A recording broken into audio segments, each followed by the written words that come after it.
Hey everyone, and welcome back for another deep dive. We always try to dig into some fascinating stuff here, but today we're going somewhere really different.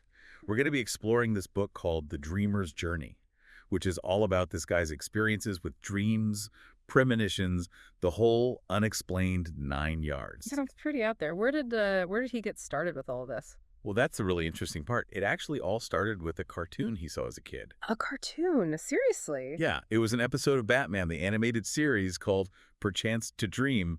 Apparently, it totally blew his mind. I can see how that show could be kind of trippy, but I mean, come on. A cartoon. That's what sparked this whole lifelong journey. It really did. Hmm. He describes this one detail in the episode that really grabbed him.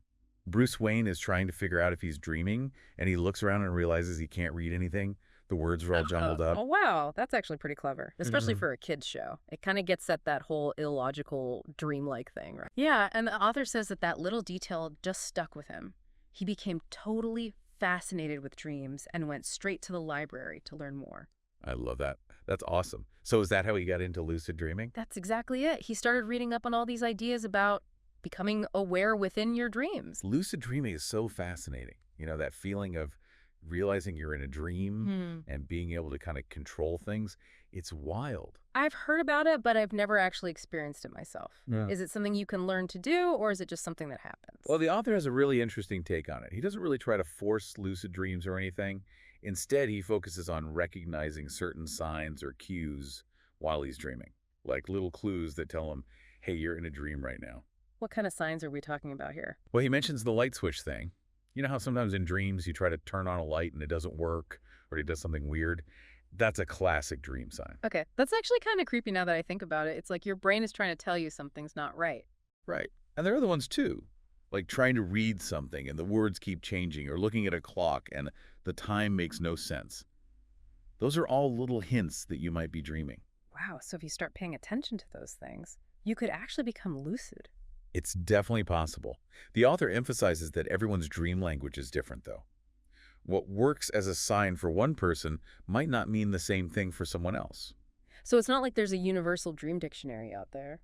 Not really. It's more about tuning into your own personal symbols and patterns, figuring out what things mean for you. That makes sense. So he doesn't just talk about lucid dreaming, he actually gets into dream interpretation too. Oh, yeah, he goes deep into that. He talks about some of the symbols that pop up in his own dreams and what he thinks they mean. Okay, I'm curious now.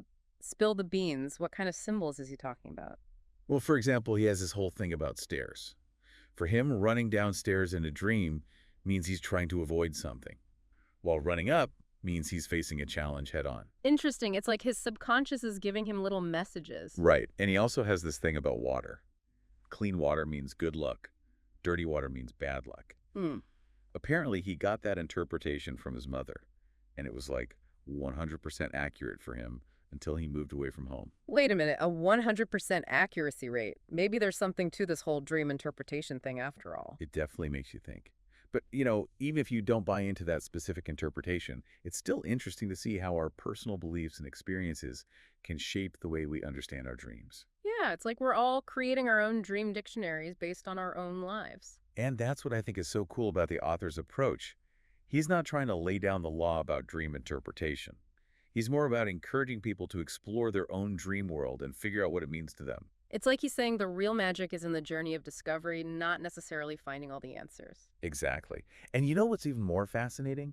Is that this whole idea of a hidden language or a secret code, it actually goes way beyond just dream interpretation. Okay, now you're really piquing my curiosity. Where does he go from there? He starts to talk about some pretty big philosophical questions about the nature of reality itself.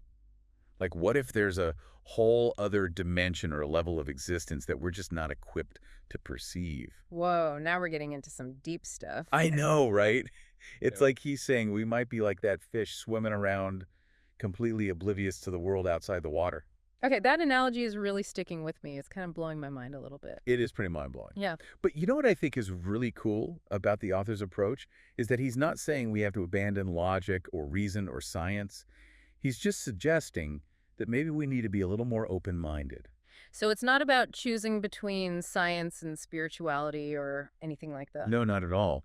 It's more about recognizing that there might be things out there that we can't explain with our current understanding of the universe. That's a really interesting way to look at it. So it's not about rejecting science, it's about expanding our definition of what's possible. I think that's a great way to put it. And you know what's even more humbling is that this idea applies to so many different areas of life. Not just dreams and premonitions, but everything. I'm starting to see what you mean. It's like he's challenging us to question our assumptions and be open to new possibilities. Exactly. And that's what I think is so powerful about The Dreamer's Journey. It's not just a book about dreams, it's a book about the journey of discovery itself. I love that. That's a great way to sum it up. So we've talked about lucid dreaming, dream interpretation, and now these big philosophical questions. But I'm curious, what does it all mean for us, the listeners? How can we apply these ideas to our own lives? Well, for one thing, I think it encourages us to pay more attention to our own dreams and intuitions. Those little nudges and gut feelings that we often ignore. So instead of brushing those things aside, maybe we should try to explore them a little more. Exactly. The author talks about keeping a dream journal as a way to start noticing patterns and recurring symbols. And he suggests that by paying attention to those things, we might uncover some really interesting insights. It's like treating our dreams as a form of communication from our subconscious, or maybe even something beyond ourselves. It's a fascinating possibility. And, it's not just about dreams either. The author's experience with premonitions suggests that there might be other ways we receive information that we can't quite explain. Okay, now that's pretty wild. So are you saying we should all start trying to predict the future? Not necessarily predict the future, but maybe be more attuned to those little whispers of intuition that we often try to silence. I like that. Being more aware of those subtle messages from our subconscious, or maybe even something greater than ourselves. And, it's not just about receiving information, it's also about trusting our own inner guidance. The author seems to believe that we all have this innate wisdom, this intuitive knowing that we can tap into if we just quiet our minds and listen. I totally get that. I think we get so caught up in the external world, the noise and the distractions, that we lose touch with that inner voice. Absolutely.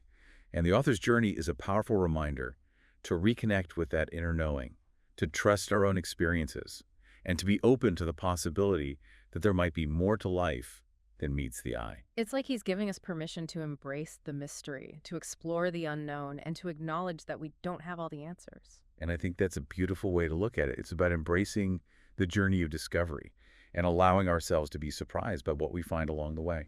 This has been a really thought-provoking conversation so far. It's definitely got me thinking about things in a new light. I'm glad to hear that. And what's even more exciting is that we're just getting started. Okay, now you've really got me hooked. Yeah. What else is in store for us on this deep dive? Well, next we're going to explore the author's personal experiences with premonitions and synchronicities. These moments where it seems like the universe is trying to tell him something. That sounds amazing. I can't wait to hear more. Me neither. It's going to be a wild ride. All right, everyone, stay tuned. We'll be right back after a short break with more from The Dreamer's Journey. You know what's really cool about all of this?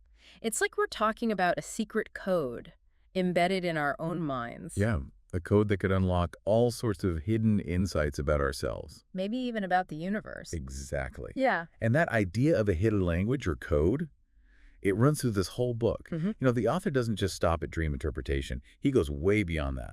Oh, really? Where does he go from there? Well, he starts to ponder some really big philosophical questions about the very nature of reality itself. Okay, you've definitely got my attention now. What kind of questions are we talking about? Well, he uses this really thought-provoking analogy of a fish. A fish. Okay, I'm intrigued. So imagine a fish just swimming around in the ocean, totally unaware of everything that exists outside of the water. I see where you're going with this. Like, we're the fish. Right. And he's suggesting that maybe humans are just as limited in our perception of the universe as that fish is. Maybe there are all these other dimensions or realities that we're just not equipped to even comprehend. That's a pretty mind-blowing concept. What if there's a whole other world right in front of us that we're just completely blind to? Exactly. And he questions whether all those things we call unexplained phenomena, that stuff that science can't quite wrap its head around. What if those are actually glimpses into that greater reality? It's like we're peeking through a tiny crack in the door, but we can't see the whole picture. I love that analogy. And the really interesting thing is that he doesn't advocate for just throwing logic and reason out the window. So he's not saying we should abandon science altogether. No, not at all. Yeah. He still values scientific inquiry. Yeah. But he's suggesting that maybe we need to broaden our perspective a little bit. Mm-hmm. Be more open to the possibility that our current understanding of the universe might be incomplete. I think that's a really important point.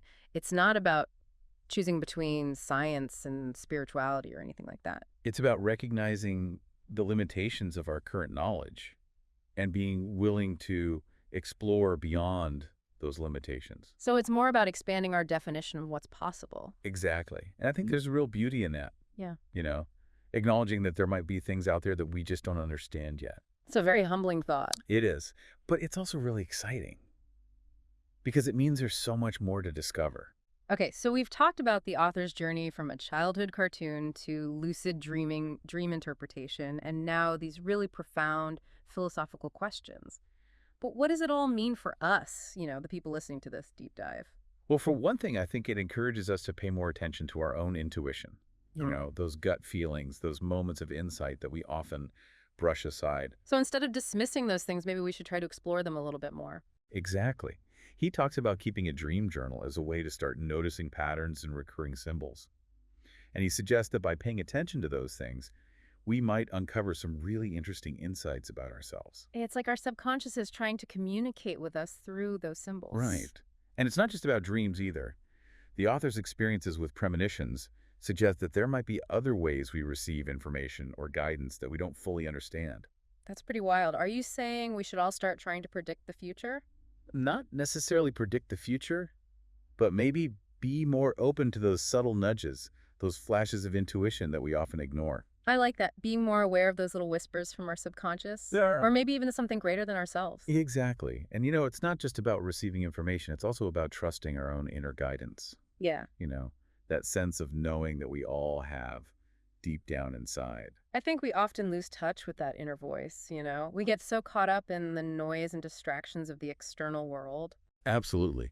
And that's why I think the author's journey is so inspiring. It's a reminder that we all have this incredible capacity for insight and intuition. If we can just learn to quiet our minds and listen. It's like he's giving us permission to embrace the mystery of it all. And to trust our own experiences. Even if those experiences don't fit neatly into our current understanding of the world. Exactly. And that's what I think is so beautiful about The Dreamer's Journey. It's not just a book about dreams, it's a book about the journey of discovery itself. And that's a journey we can all take, no matter who we are or what we believe. Absolutely. And what's really cool is that the author doesn't just talk about these ideas in abstract terms. He actually shares his own personal experiences. Right. And in the next part of our deep dive, we're going to explore some of those experiences in more detail. I can't wait. This is getting really good. Me too. So stay tuned, folks. We'll be back in a flash to delve deeper into the dreamer's journey. Honestly, I'm feeling a little overwhelmed by all this. Talking about hidden dimensions and alternate realities, it's like we've fallen down some kind of rabbit hole. I know what you mean. It's kind of a lot to wrap your head around, but it's also incredibly exciting to think about the possibilities. I keep coming back to that fish analogy, just swimming along completely oblivious to this whole other world above the surface. It's a powerful image, right? It really makes you wonder what we might be missing out on in our own limited perception of reality. It's like we're just scratching the surface of something much bigger and more mysterious than we can even imagine. Exactly. And that's what I think is so inspiring about the author's journey. He's not afraid to ask those big questions and to explore the unknown, even if it means challenging his own beliefs and assumptions. I'm actually feeling inspired to start paying more attention to my own dreams now. Maybe keep a dream journal, like he suggests. I think that's a great idea. It's not just about trying to predict the future or anything like that. It's more about becoming more aware of those subtle messages and insights that our subconscious might be trying to send us. It's like tuning into a different frequency. Exactly. And you know what else I found really interesting about the book? The author talks about the importance of sharing our experiences with others. Even if those experiences seem strange or out there. It's like the more we share, the more we realize that we're not alone in having these kinds of experiences. Right. And that's something we'd love to encourage here on the show, too. If any of you listeners have had any interesting dreams, premonitions, or unexplained encounters, we'd love to hear about them. You can head over to our social media pages and share your stories with us. Who knows, maybe we'll even feature some of them in a future episode. And even if you haven't had any big, mind-blowing experiences, I still think it's worth paying attention to those little whispers of intuition, those gut feelings that we often ignore. It's like those things might be trying to tell us something important. Exactly. So keep a dream journal. Jot down any recurring symbols or themes. See what patterns emerge. You might be surprised by what you discover. Well, I think that's a great note to end on. This has been a truly fascinating deep dive into the dreamer's journey. It's challenged us to think outside the box, to question our assumptions, and to embrace the mysteries of the universe. And most importantly, I think it's reminded us that the journey of discovery is just as important as the destination. Thanks for joining us on this deep dive, everyone. We'll see you next time with another fascinating topic to explore. Until then, keep dreaming, keep exploring, and keep an open mind.